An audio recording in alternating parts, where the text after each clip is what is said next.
All right. Well, there was some good, there was some bad. There was a lot of mix in between in this game here against Iowa. And I think any Ohio State fan can 100% confidently say this was not the Buckeyes' best performance, especially if you read the title up there on the offensive end. However, that didn't matter at all. This Iowa defense, hey, give a lot of credit to it. I'll talk more in detail as this little review and reaction goes on. But honestly, Iowa did play pretty good defensively. They just don't have the offense to keep up. And even with Ohio State's offensive struggles, they started to find it in the second half.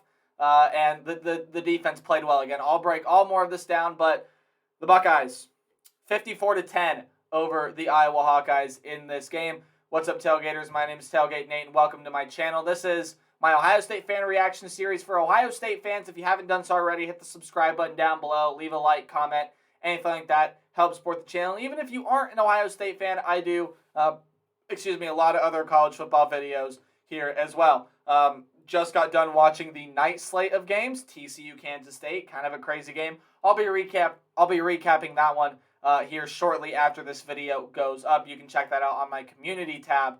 But I wanted to talk about this game first. This reaction is long overdue, but I was a little busy working on some other stuff as long as watching a busy slate of football because there were some good and impactful games on today. But let's start with the Ohio State team. And we're going to start defensively because this defense just played really, really well. Now, again, granted, Iowa is a mistake-prone team, and they've shown it this year, and they absolutely showed it in this game. But, I mean, the Buckeyes played really well. They had 5 sacks, 10 tackles for loss, 3 quarterback hurries, and forced 6 Hawkeye turnovers. Tanner McAllister with 2 interceptions. I think he's the first Buckeye with a multiple interception game in over a decade, so good for him. Tommy Eichenberg had a pick 6, defensive touchdown in there as well. Recovered 3 fumbles there as well. And then on special teams, Noah Ruggles went 4 for 4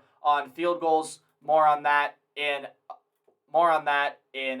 a minute. So, I mean, overall, just super, super good day for this Ohio State defense. They didn't allow anything to this Iowa offense at all. 160-some total yards, I think is what they got. Not even. 158 total yards was the yardage for the Iowa Hawkeyes, and just nothing going on the offensive end. Great job by this Ohio State defense. I thought they played well, and they're showing progress in really being able to get back to that quarterback and not only just create pressure anymore, they're finally able to bring him down in the backfield, and they got sacks on Petrus and Alex Padilla today. So I saw good stuff from the defensive end.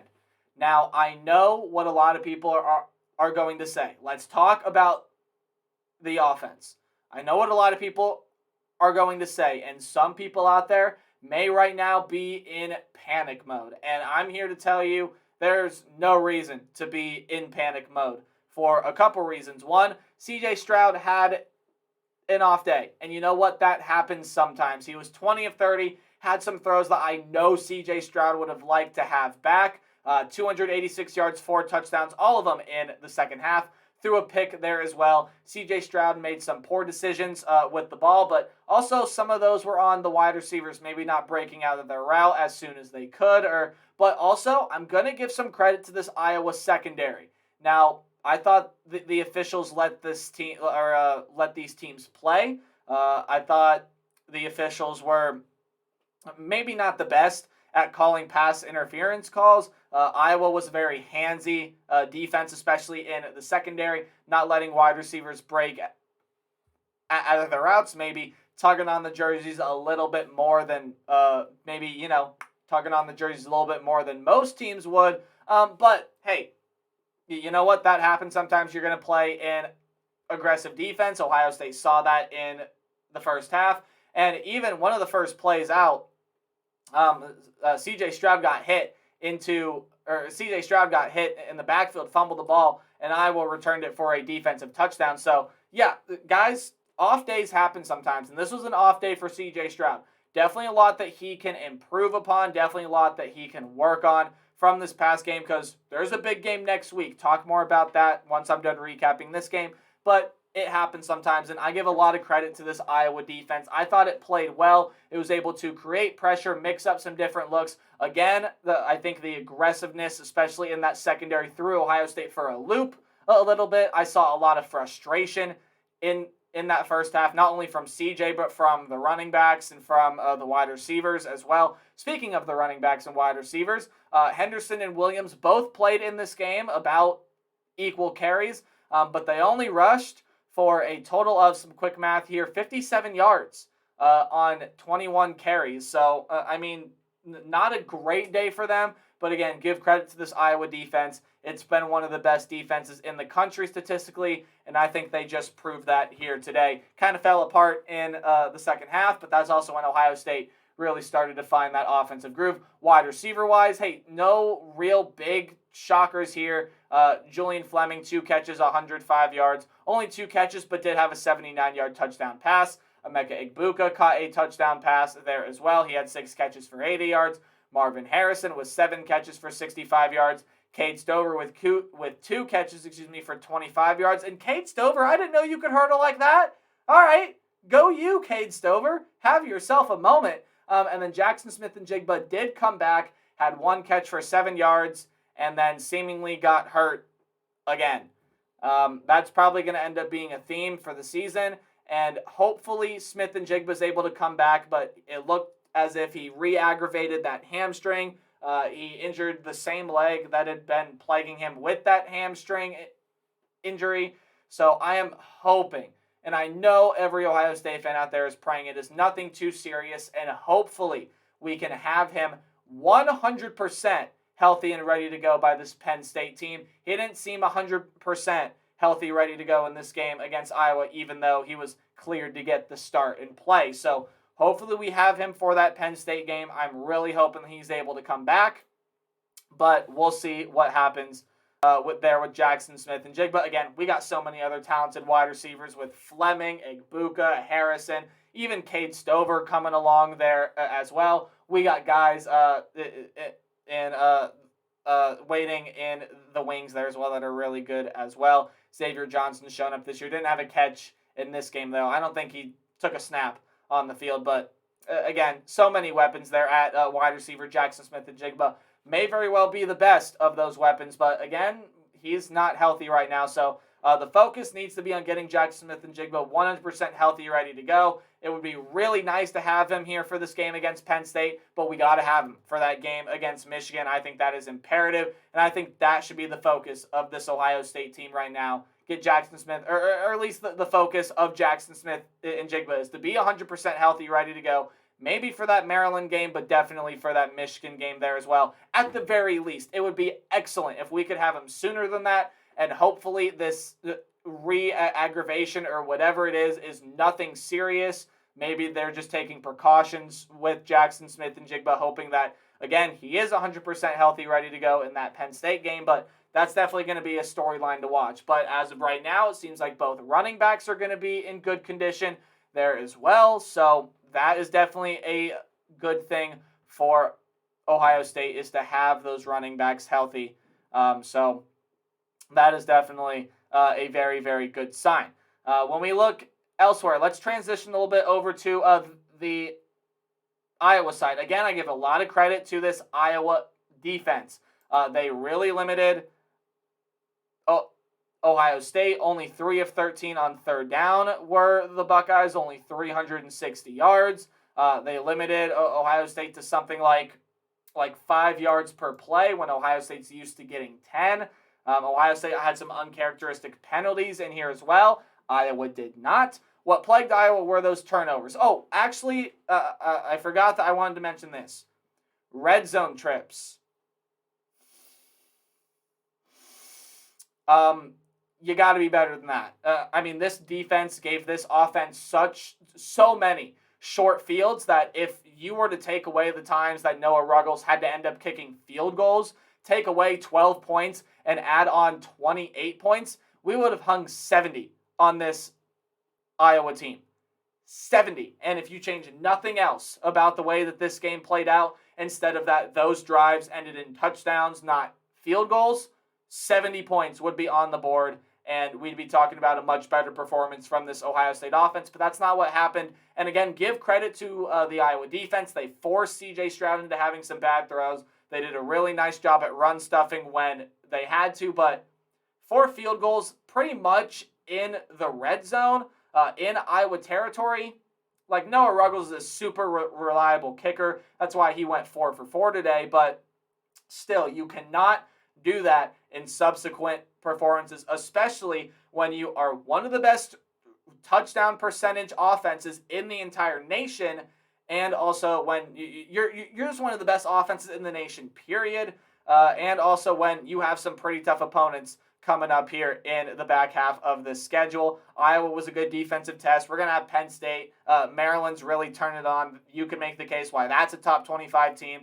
Michigan, of course, is looking really, really good this year. They had a bye week this week before preparing against Michigan State. But you see my point, right? Red zone focus has been one of the best things about this team this year, and it didn't show up this afternoon. It's got to show up next week against Penn State. That is imperative. That has got to get turned around and fixed. Whatever struggles they had today and whatever looks the Hawkeyes threw at them, Buckeyes have to be prepared for it and game plan for it next week for Penn State. Because I can guarantee you Penn State's going to look at a lot of things when they're in that film room, watching film for this game, and look at, hey, look, Iowa did that really well. You think that we're able to do that? And, of course, they're going to be able to because Penn State's got a lot of talent on the defensive side of the ball. They ran through Minnesota today. So you got to be wary and watching out for that one there. Let's see. What else? Moving back over to the Iowa side, this team just does not have an offense at all. Granted, they controlled time of possession pretty well. The Ohio State still had majority time of possession, but when Iowa had the ball, they were able to hold on to the ball. They had the ball for nearly half the time in this game, 29 minutes and 14 seconds.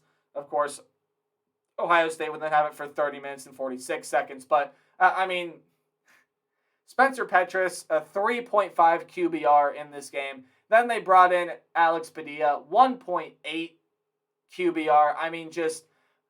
Iowa does not have the quarterback play to compete with Ohio State. The hope for Iowa in this game was that this defense would show up, which it did until, again, Ohio State's offense ended up finding their groove late in, I shouldn't say late in that second half, but when Ohio State started to find their groove in that second half, it was going to be up to the Iowa offense to, start to make some plays, and it just never happened. Couple that with the fact that Iowa has probably some of the worst quarterback play in the nation this year, and the fact that Ohio State's defense is much, much improved, and I think we even saw a lot of that today with how shaky Iowa's offense has been. Only 81 passing yards, 77 rushing yards. Iowa just got nothing going offensively. They had, 1, 2, 3, 4, 5. They had 6 different receivers catch a pass, but 6 passes went to Sam Laporta for 55 yards.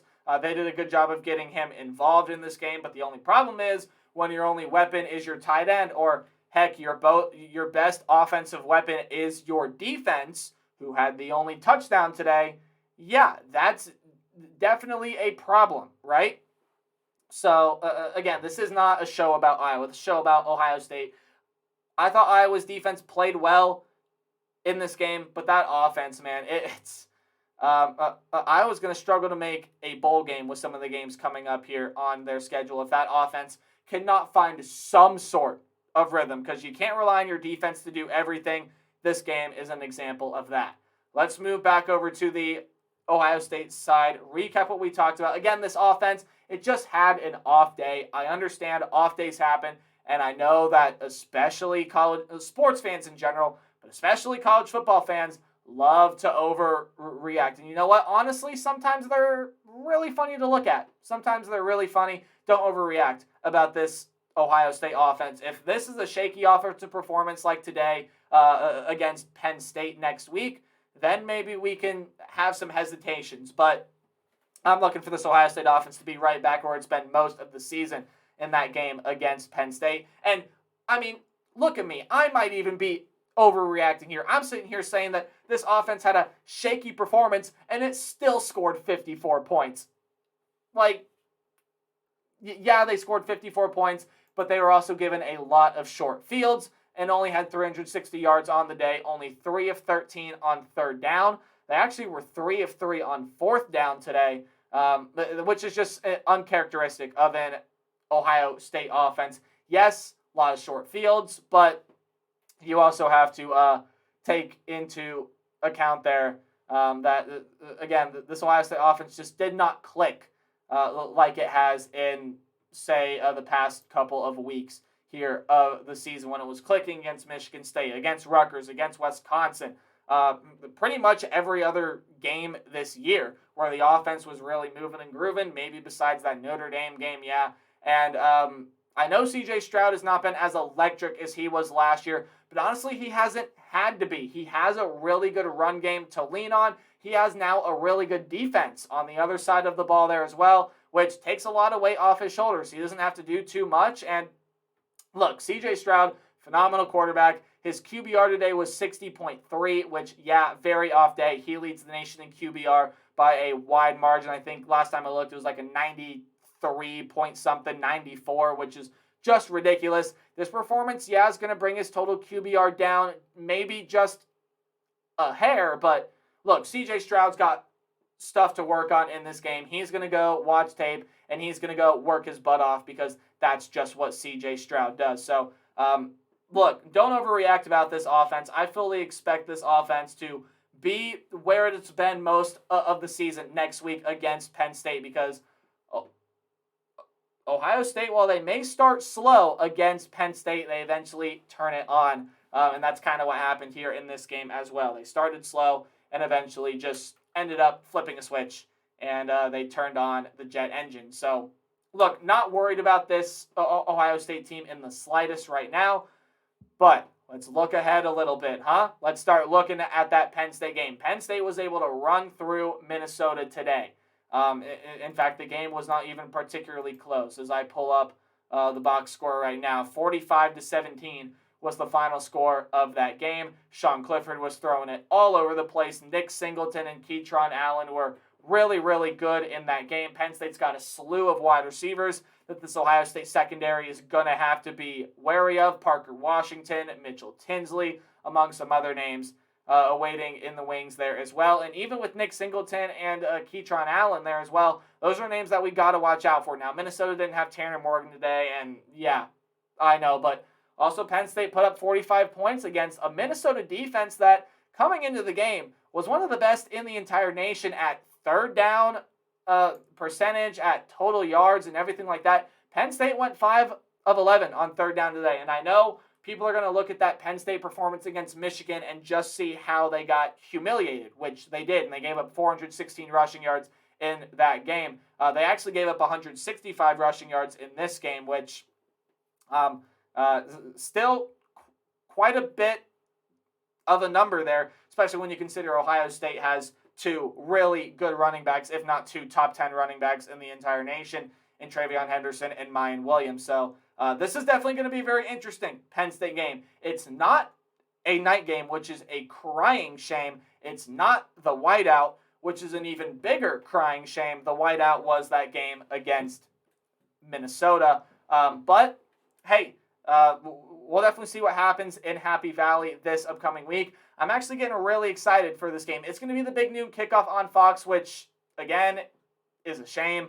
A game like this really should be a night game. But regardless of that fact, I think it's going to be an incredible game to watch. I'm not sure what the line is on that game. Let me look at that 1 second. But, yeah, so to recap, Ohio State, a little bit of a shaky offensive performance today, but I definitely expect us to be right back where we were next week. The defense, I thought, played really well. That's going to come. That's going to be huge when Ohio State goes to play Penn State this next week. And I'm looking now. There's not a line out for the game, but I think I saw a line earlier of Ohio State being favored by like 10.5 or something like that. Hey, we'll definitely see what happens. I think it's going to be a very interesting game in Happy Valley next week. Penn State got a win today. Ohio State's undefeated. That's going to be a big-time showdown in the Big Ten and in the Big Ten East there as well. So, hey, I appreciate you guys so much for watching this video. This was my Ohio State fan reaction to the Iowa game.